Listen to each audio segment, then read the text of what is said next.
ends the cipher. Prepare for another all-nighter. On the Talk of Chicago, 1690 WVON. And we have our guest now joining us, DeadSpin from DeadSpin.com. His name is Gyasi Ross, and he is a Native American. And there's a reason for us saying that because, you know, this whole thing with the Redskins has been kind of a hot topic lately, and that whole name and the name should be changed. A lot of people feel like, what's the big deal? He wrote a pretty poignant article in Deadspin. I advise you guys to go and pull that up. Deadspin always has a lot of good stuff, but this in particular. And we'll post it on our Facebook page with the links. They can go to our page. If you're not following us on Facebook, do so, The Sports Cypher, and you can click on the link and read Gyasi's article on Deadspin. You can also find him on Twitter at Big Indian Gyasi. What's going on tonight, man? How you doing, Gyasi? How you feeling, bro? I'm watching Sunday Night Football. I have food in front of me. It's a beautiful night. Oh, yeah. So we're watching it, too. So we're doing a sports show and have the football game on here in the studio. So it doesn't get much better than that, man. All right. I have Andrew Luck on my fantasy team, so, you know, I'm watching with bated breath. Well, you're looking good so far, man. All right. Now, for those of our listeners who haven't read this, kind of give us a synopsis. Give them a synopsis of the whole article first before we really get into the meat and potatoes of it. Yeah, no, absolutely. Thank you very much, first of all, for the opportunity. I really appreciate you taking the time to address the topic and also to have me on behalf of, you know, this particular perspective. The article on on Deadspin.com it's essentially comparing. First and foremost, it gives the context for the political argument of the Redskins should be banned, and the political argument is that it's an insult, and it's not necessarily a matter of consensus, because a lot of times that's the red herring that a lot of folks who are anti-changing words, and anytime there's any sort of progressive movement, they're anti those movements, and that's usually their argument is consensus. Well, within your group, you guys don't agree that every single person, every single Native American doesn't agree that this is offensive. But my argument essentially is not this is a matter of consensus, but instead that it's a matter of propriety because of it's singling out. It's disparate treatment. And what I mean by that is that, okay, let's assume that there is not consensus amongst Native people that this is offensive with every single person. The point still remains that you would not do this, NFL, the Snyder, whomever, to any other racial group in the United States. You would not have a black skins, you would not have a yellow skins, you would not have a white skins. And so as a result of that, that's disparate treatment, and that's something that you have to provide, in my mind, some sort of justification for why you feel comfortable doing it for Native people but nobody else. Okay, a lot of people will probably say to that, you know, not me personally, but a lot of people will probably say, well, you know, Native Americans, they're kind of sort of out of sight, out of mind. They really don't honestly care about their Native American people's feelings. You kind of see that in the way they're being handled. It's kind of happening to black folks a little bit too now when you really think about it. Absolutely. But yeah, you know, but you would kind of hear that. What would your reply be to that? So something like that. Well, I mean, first and foremost is that irrespective of whether we are out of sight, out of mind, that's part of the reason why it is sort of a self-fulfilling prophecy. So if you continue to just completely disacknowledge us when we do try to express our political voice, well, of course we're going to be out of sight, out of mind. That's just an example of might makes right. We do this simply because we can. And there's no question that legally Snyder can and the NFL continue to have this hate word as the name of a team, but then you start going into the parallels, right? You know, you start going into, and that's what the article does. Yes, it does. It was intended to offend the sensibilities of our liberal friends who would never, you know, the comparison that you can't consent your way around disparate treatment. And so what I mean by that is, you know, every person probably on listening to the radio show listens to hip-hop music. Hip-hop music shows amongst the African-American community that the word nigger has value because people continue to use it. You listen to Samuel L. Jackson's speech, and you're going to hear that word 20 times. Now, amongst Native people, the word Redskins may or may not have value. That is, there might be people who say that this word is not offensive, and it has value, and therefore it's analogous to the word nigger, but that doesn't mean that it's not an insult.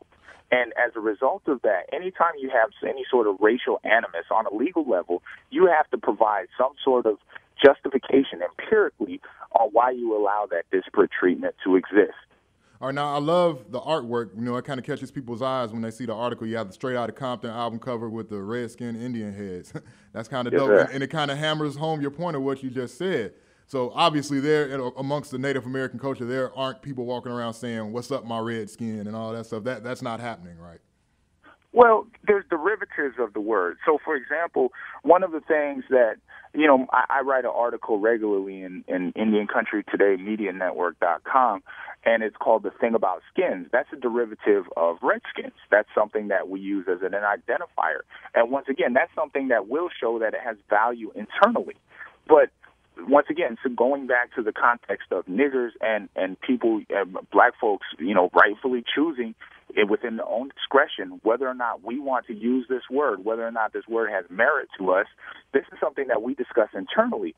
But that doesn't take away the insulting nature of it. So, for example, if I, you know, as an African American, if somebody hears that word coming from a non-black person's mouth, they're probably going to take offense to it, and rightfully so. And the reason why is because there's a lot of African Americans, a lot of your ancestors, a lot of folks who have paid lives, who have paid a heavy price to own that word.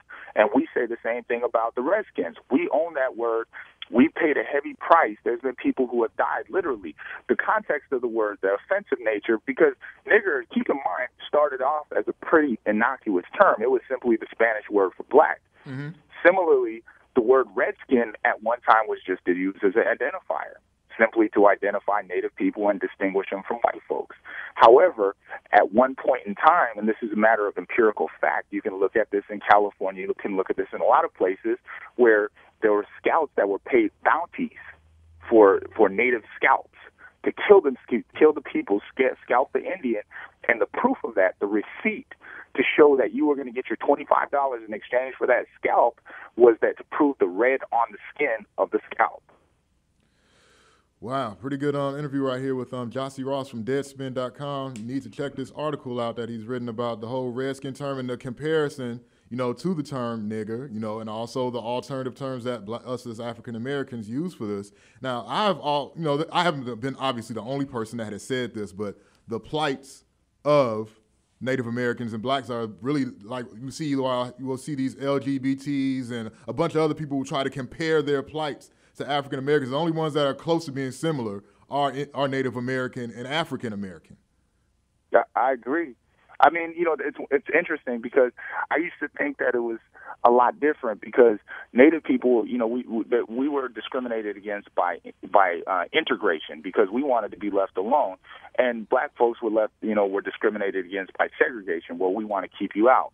However, if you look at the tactics that have been used historically against us, they're largely the same. Mm-hmm. And oftentimes it's really, really unfortunate because it looks like we're fighting each other, even though that's not the case at all. So, for example, with the case of the Washington Redskins, you have, you know, the I can't remember the guy's name right now, but, you know, obviously D.C., Chocolate City, right, at one time about 75% black, and you had an inordinate amount of African-American Redskins fans who were defending the name vehemently without understanding the history behind it. That makes it look like there's breaks, you know, there's wedges in the rank in which that we're fighting each other, but that's not the case at all. It's one really, really rich dude who understands the context of the word, but wants to, you know, put poor people each other and make it look like there are breaks.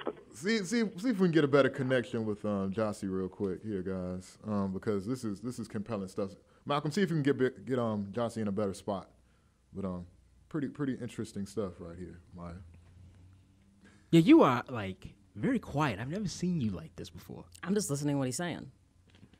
Because understand, like, and a lot of what it's on point, but it's like a double-edged sword because in the same breath when you can say it has negativity, you also explained how it began and how that wasn't the same course. So you get how I'm saying, how it's like it's an imbalance to it. And I can't speak to if it's offensive or not because there's not enough Native American in my blood to say, oh, I find offense to it. Mm. But for me, this whole argument has ballooned to, for instance, like with Illinois, I find it very disheartening. They no longer use Chief. Fighting Illini, University of Illinois, Fighting Illini, no longer uses Chief Illini Wick, and that bothers me because that is a part of Illinois' history. Now, if they wanted to say stop that dance you do before games, I'm not even sure how factual the dance was or who was performing it. I was okay with that. But now that has been taken away, and I thought that was something that was really unique. It wasn't made up, and actually the logo they had a Chief Illini Wick was really nice. So I'm to a point with this conversation, like, when is it not okay? When is it okay? Do we just pull it from everywhere? And, I mean, you've got the Florida Seminoles. If anybody should be mad, look at that Cleveland Indians logo.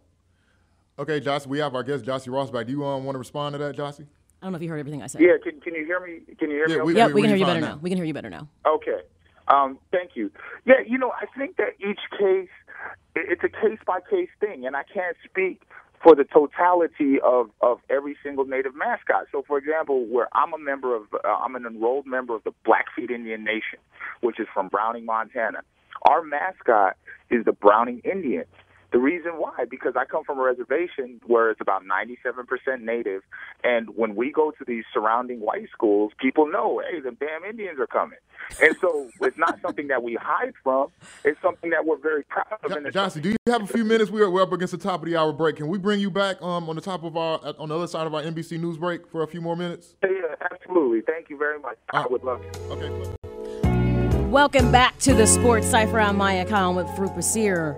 And we are having quite the intense conversation with Gyasi Ross, Big Indian, on Twitter in regards to the use of the Redskins name and how controversial. And it's very befitting because obviously the Bears go into Washington, D.C., where the Washington Redskins play. So we figured, you know what, why not address the conversation then? Do we got you, Gyasi? You there? Yeah, I'm here. Okay, there you go. Not quite sure where we cut off before the break, but I think one of the things that I had put on the table, and I think like I said, it's hard for anyone to speak to this who is not Native American. And even if you are, probably most people sitting in this room have something there, but not enough to speak to it. The argument for a lot of people who are not is it's confusing in the sense, like you said, each situation's different. But there seems to be a lot of crosstalk in regards to, it seems there's a contingency of Native Americans that don't want it used in professional sports, period. And then it seems more of, well, it's okay if it's more acceptable. For instance, I think that the Redskins logo is a very nice, elegant logo. I've always thought their logo was nice. Now, granted, I mean, he's red, but we also have the Chicago Blackhawks, and I like their logo as well. My question to you is this. If they changed the name, kept the logo, and changed it to the Washington Natives, would that be acceptable? I think that's a great, great question. And, obviously I can't speak for everybody, but I would love that. I think that would be perfectly befitting. I think the logo itself is a handsome logo. That's somebody, I come from a good-looking family. That could be my uncle. Go ahead, I'm sorry. But as far as the name itself, the name is insulting given the historical context of the name. Now, once again, you have an innocuous word. The etymology of itself of the word is innocuous, but given historical context that we were getting paid bounties for Native people's scalps, that's not too glorious a history that you want associated with a professional sports team and such a handsome logo. And what's interesting is I think as an American culture, that portion that you just shared, the average person doesn't know. More of my understanding of the word redskin, it came back to when the initial colonists came over and they saw Native Americans, they knew that they were not Caucasian and the skin was red. There's even a tie to red war paint. It was never quite the negativity. And like I said, I never thought twice about it, didn't know enough about that side of the history you discussed. I think if more people knew that, they probably would see the offense in it. But like we said, describing people by the color of their skin is the basis of how this country functions. We still do that on the census. White, black, Asian, who is referred to as yellowmen. That's what they were called. That's how people distinguish how people were different. So I guess because of that, I never thought twice that it was derogatory because I know we live in a culture where we base identifiers by skin color. Understood. And if it was simply the color itself, that might be an acceptable argument. However, given the historical context of the word, because once again, if you want to really, really get, keep it funky on that level, you're going to say that also Nigger is simply a description of skin color because it's the Spanish word for black. That's where the derivative of the word came from. It's negro. Negro is the no. But initially, the initial translation, if you look upon it was that's right. It was a misnomer of the Spanish for black. So it had no self-existent, no independent authority to be insulting. However, given historical context, absolutely, it makes complete sense why it's insulting and why why non-African Americans should not use that word. Similarly, Redskins, absolutely, you're right. I mean, my family has beautiful red skin, beautiful reddish-brown skin.